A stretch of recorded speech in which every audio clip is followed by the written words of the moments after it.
Hello, everybody. Welcome to the Your Money Hour podcast. I am your host, Dakota Grady, and I want to welcome my friend, John MaGuirk. Today, we're going to talk about his podcast, and he's been podcasting for about 9 years, if I'm not mistaken. So, welcome to the show, John. Hey, Dakota, how you, it's long time no see, as they say. I'm glad you made this request. I really am tickled and thrilled to be your guest. Thank you for joining me. Yeah, actually, you interviewed me last year for your podcast. You came to my book tour back in January of last year when I did my book tour for Financial Hope, and I did a little segment on your podcast. So I wanted to just return a favor. Yeah, well, no, it was part of a plan. I I part I I I was doing a weekly series of podcasts. It started out as an iPhone podcast, telling people things they needed to know about iPhone. And since it was being produced on a Monday, I thought to myself, wait a minute, on those Monday holidays, I can take the day off. What I need to do is find a guest host, make them do all the work Cool, while I have a cool. day off. Yes. Because what are there 6 Monday holidays in the year? 6 or 8. There's a bunch of them. And one of the things that I met you too late. Instead of having you as my guest on President's Day, I should have had you as a guest on MLK Day. But it was just a I don't know, I had a brain freeze. It's all good. So tell me a little about your podcast, and right now your focus is basically on people who are challenged. Tell me about that. Like, why did you start your podcast and the name of it, and just more about it. Well, yeah, we're to go way back to the beginning. I I used to write a bridge newsletter to promote my little bridge club out here in Bellevue. And what would happen is I'd send out the newsletter every month and include the calendar in the newsletter. Here's our next game. This is the time. This is the place. This is how much it's going to be. And people would still call me up and say, "When's the next game?" So what I did was in December 2011, I decided that I'd make a podcast. Since I was sending out a newsletter that nobody read, I could record a podcast and have nobody listen to it. It'd be the same amount of work to do both. And Wow, what a twist on that. that's where I started. Wow, what a twist on that. So that's a good idea. If you have a newsletter that people don't really read, but maybe they listen to things such as podcasts or interviews online, YouTube, then create a podcast instead of doing a newsletter. That's very creative. So, Yeah, well, one of the things that I encourage people to do, uh, like in your case, where you're an author, you've got a book. What you need, I think, if you're going to do a podcast, what you need in your podcast is you need additional content, different content than is in your book. That's what'll drive listenership, because people will say, "Oh, hey, I can learn something. I can be entertained and informed at the same time." And that's the real trick, to be able to do both of those items in the same amount of time. and honestly, I mean, my podcast is based on personal finance, but I want to include business as well as things as life, because I mean, those things that I'm passionate about. Yeah, So, your focus is on the yeah. challenge people with technology. Can you talk about that a little bit? Well, yeah. Where I started out was, again, as I said, I was my original podcast was called BNA, which is the airport symbol for Nashville. Bridge Maven. Maven is a Yiddish word, and it means a self-styled expert. A maven knows about used cars because he once rode in a used car, so he knows all about it. A maven's your brother-in-law. Okay, he's not really an expert. He thinks he's an expert. Ah, I see. So it was kind of a joke. Play on words, huh? So I didn't think that I had enough to produce a weekly podcast, so I started another one called Wired 615 Senior, where I would talk about technical issues. I would, as I said, I'll talk about tech to the gadget challenged, and that's where I started. There was going to be an alternate podcast. Bridge Maven was going to be on one Wednesday, and Wired 615 Senior would be the next Wednesday, alternate Wednesdays. So your target market has been seniors, I assume? Yeah, because again, one of the things that I discovered is a lot of the people that played bridge, it's an older demographic to begin with. Oh, and a lot of them were brand new iPhone users. Ah. So there was a lot that they needed to know about that instrument that they're holding in their hand, that they had not been formally. These people were, like I said, mostly over 65, and they were, mostly retired, and they were not in the business world. That's how I got into the computer business. I needed one to manage my accounts receivable. That's why I bought my first computer. Back in those dim dark days, you couldn't do word processing on a computer. Wow. Those programs hadn't been invented yet. Yes. So with your podcast, you're basically telling people how to use an iPhone for the older generation. Is that what you basically in a nutshell? Well, yeah, explaining problems. Like, for example, one that I rerun every now and then is, how do you silence your iPhone in church?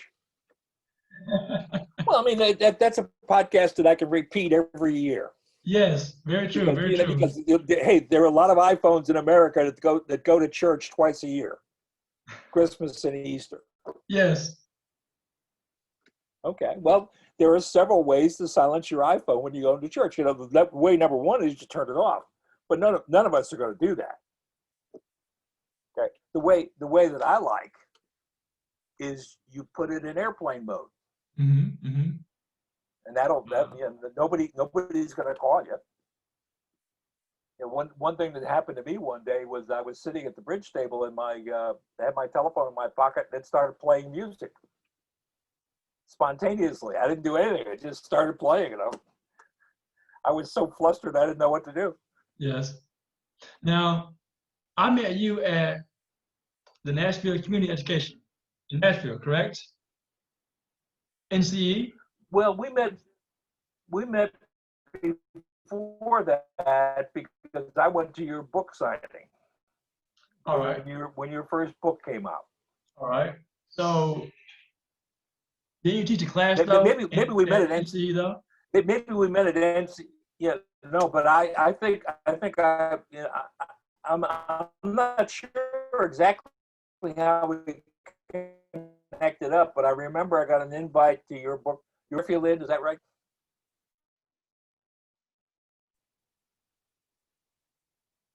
I'm sorry. Yeah, and that's you were. We did a brief interview that day. All right.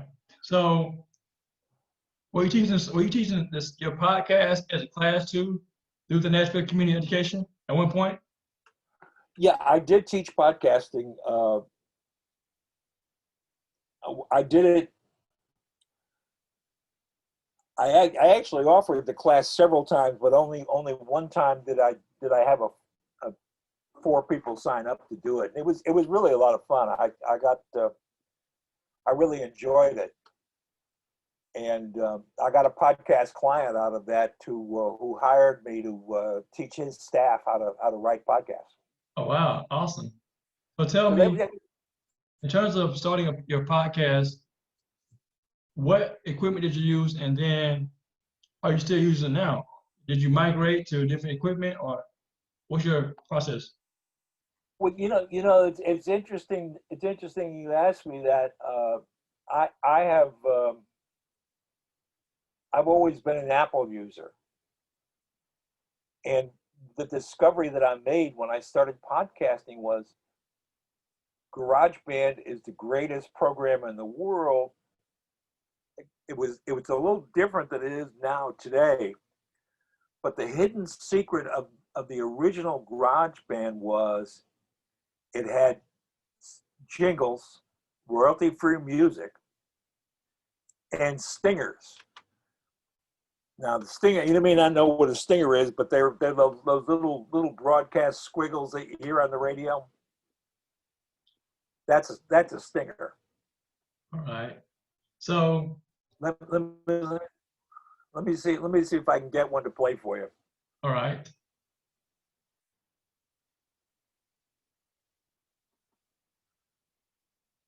No, no, I don't want to do that. So it's good.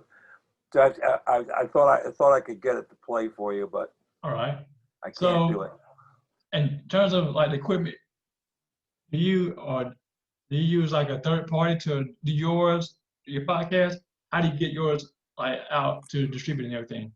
Okay, that's a good point. One of the I use a hosting site. I've been using Podomatic, but I'm going to go over to another one, Libsyn. And I had a Podomatic channel for about 6 years, and they were very nice people. Um, the problem was that over the years, I was in the wrong category. I was in games and entertainment, and I couldn't change it for Wired 615 Senior and iPhone and Geek of the Week. So now I do more. Now I talk about more technical stuff than I did before. But I've kind of reached the end of Bridgemaven. Because, number one, I lost my sponsor, and I don't know what I'm going to do with it. I don't know whether I'm going to bring it back or just let it go. Mm-hmm, mm-hmm. All right. So, in your podcast, how do you like have guests come on, or do you just talk about tech challenges? How's your podcast structured? Okay, there's two ways.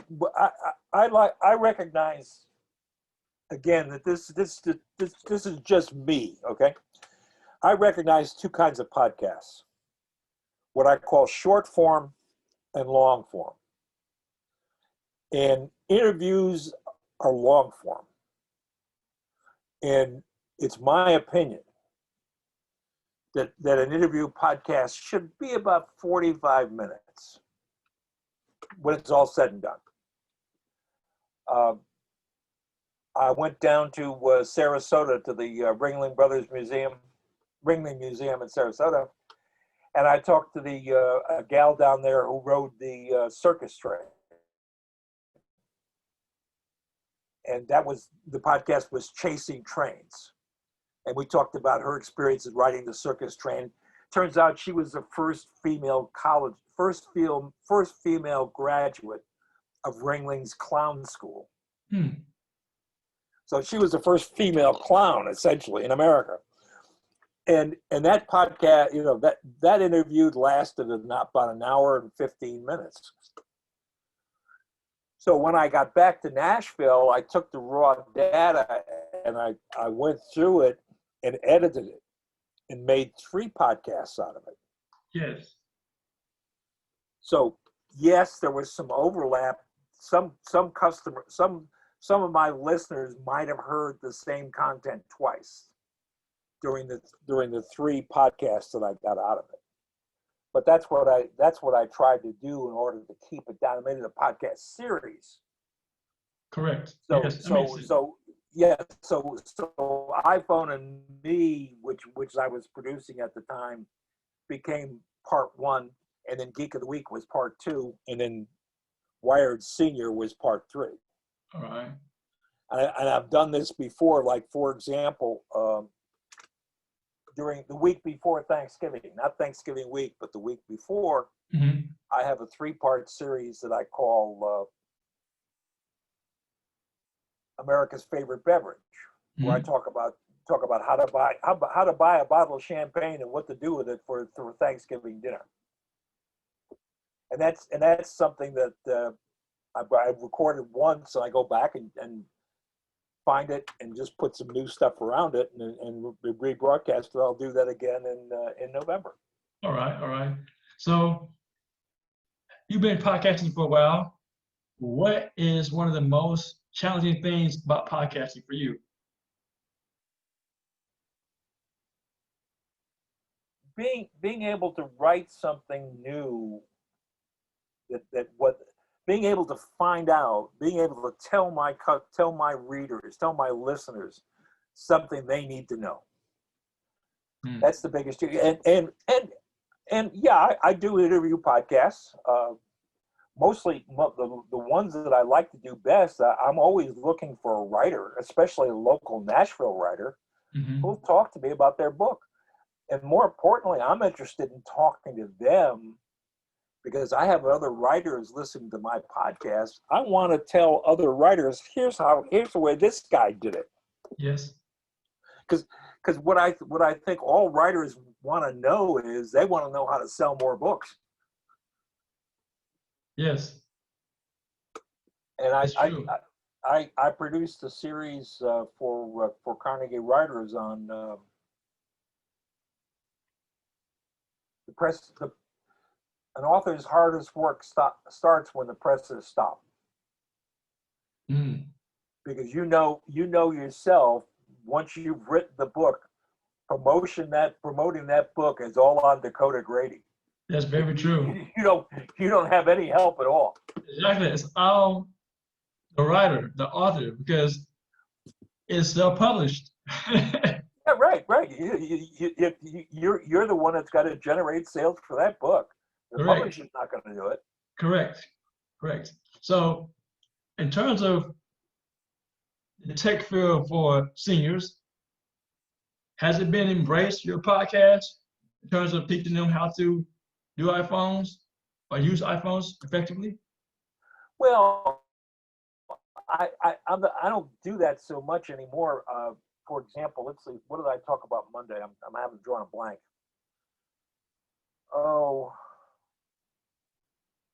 Oh, I know what it was. I talked about this was on Tuesday. I talked about a column that was written in the New York Times about how hard Apple is on their developers.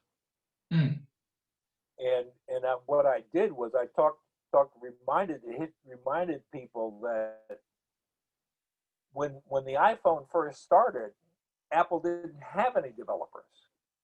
They assumed that they were going to be the sole producer of apps, because an app technically is a grown-up widget. And I don't know if that term means anything to you or not, but a widget is a computer term. It's a program that'll operate on anybody's computer, and it's buried in the background. Mm. Like weather, for example, is a widget, and stock quotes is a widget. And Oh, you've got those on your iPhone, whether you bought them or not. They're there. so it's like almost like it's an app, but it's behind the scenes, though, right? Yeah, well, it's what used to be called shareware. All right. And see, that's another thing that I did with iPhone and me. I tried to explain how we got here, Mm-hmm. because you know everybody thinks that the iPhone was all about apps. No, the iPhone was not all about apps. The iPhone was about connectivity. That was the secret of the iPhone. It wasn't apps, because again, the widgets were always there.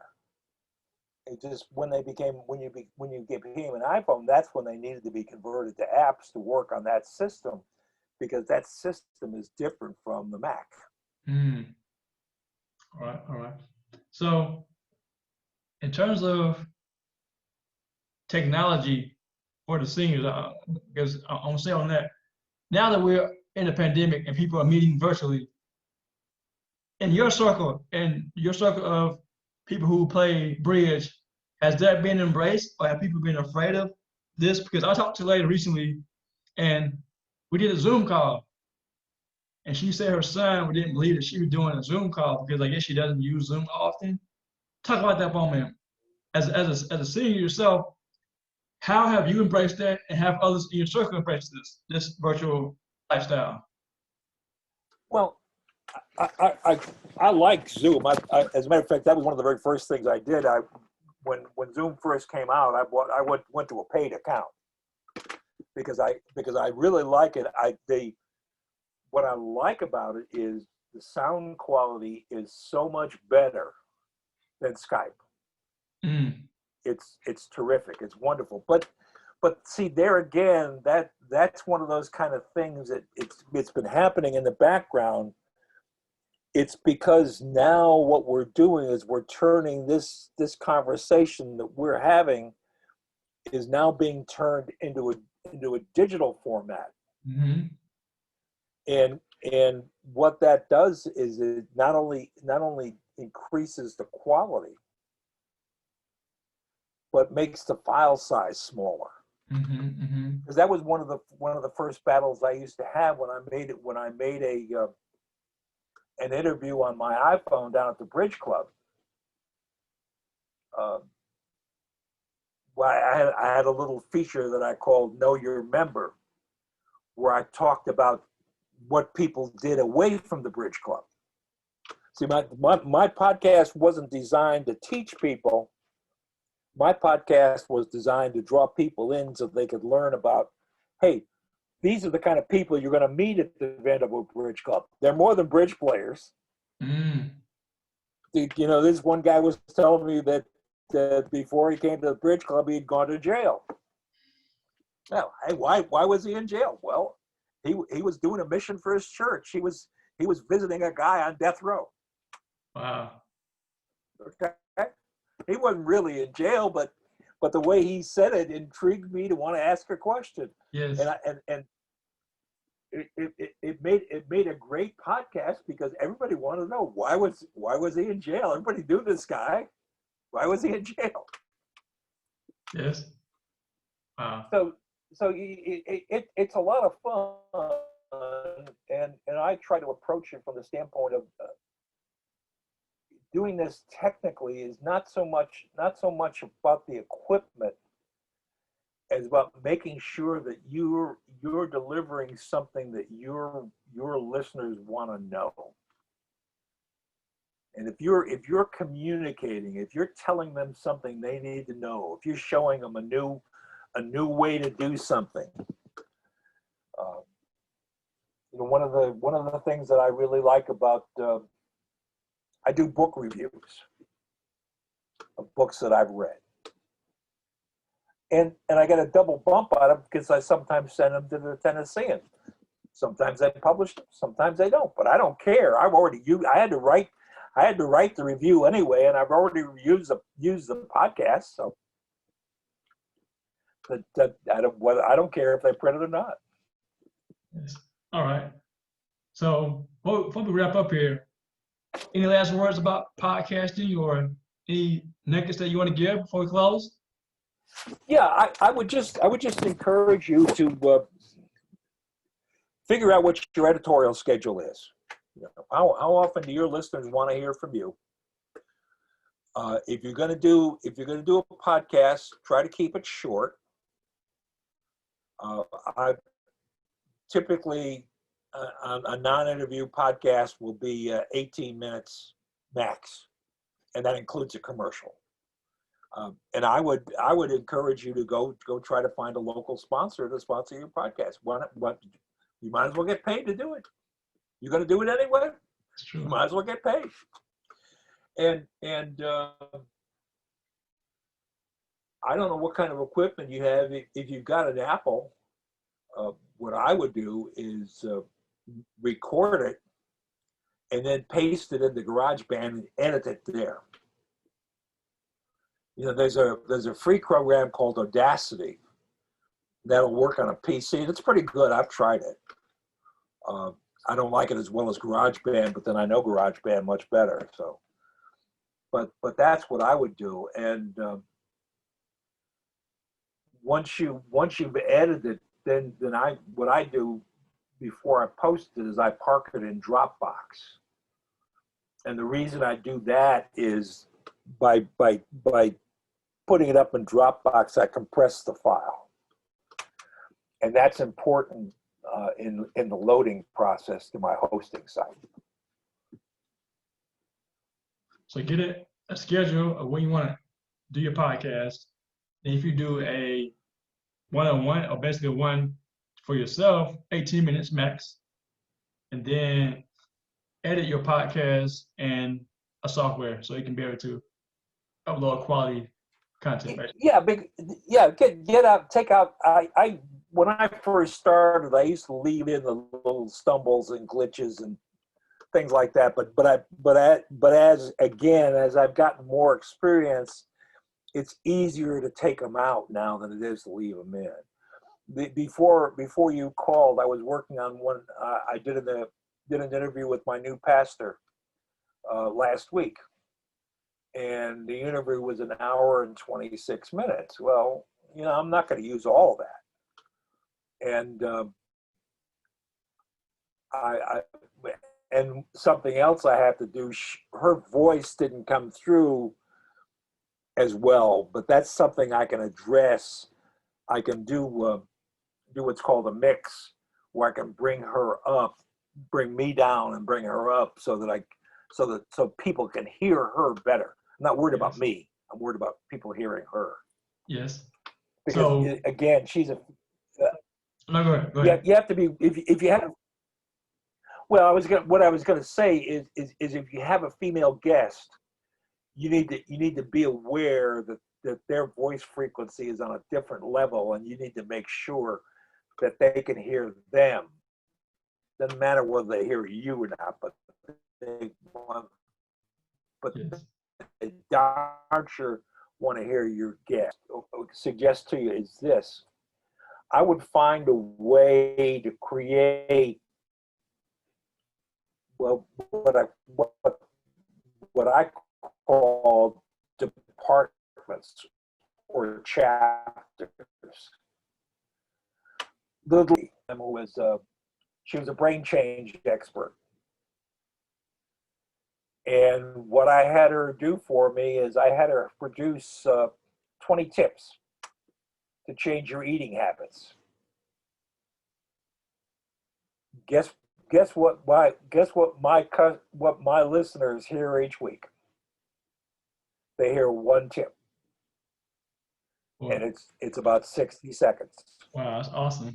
And they know it's going to be in there. It comes at the end. Yes. And I have an expert telling my listeners something they need to hear. Yes. All right. So, what can people find out about you online?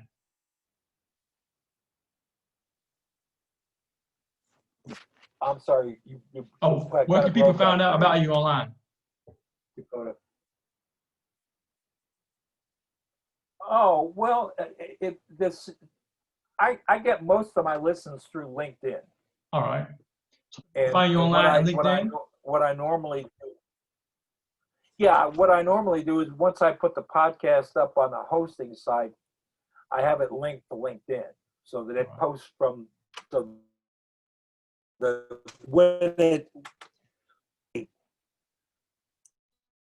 and it will publish at midnight.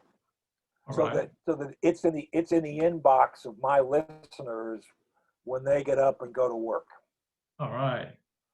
Or when they get up, whatever when they check their email, that my podcast that day's podcast will be in their email if they're a subscriber. All right, cool. Well, I want to wrap up here. Thank you for your time, John. And hey, Dakota, I really enjoyed it. I want you to know I am tickled and flattered to be asked. Yes, sir. And I I have to do one more thing. I want to apologize. I treated you very badly the last time we were together, and I want you to know I'm sorry. All right. Thank you for that apology. I don't know, but it's all good. Well, I talk too much, Dakota. Well, we can talk about it off the air, but thank you for the interview. Let me start recording here.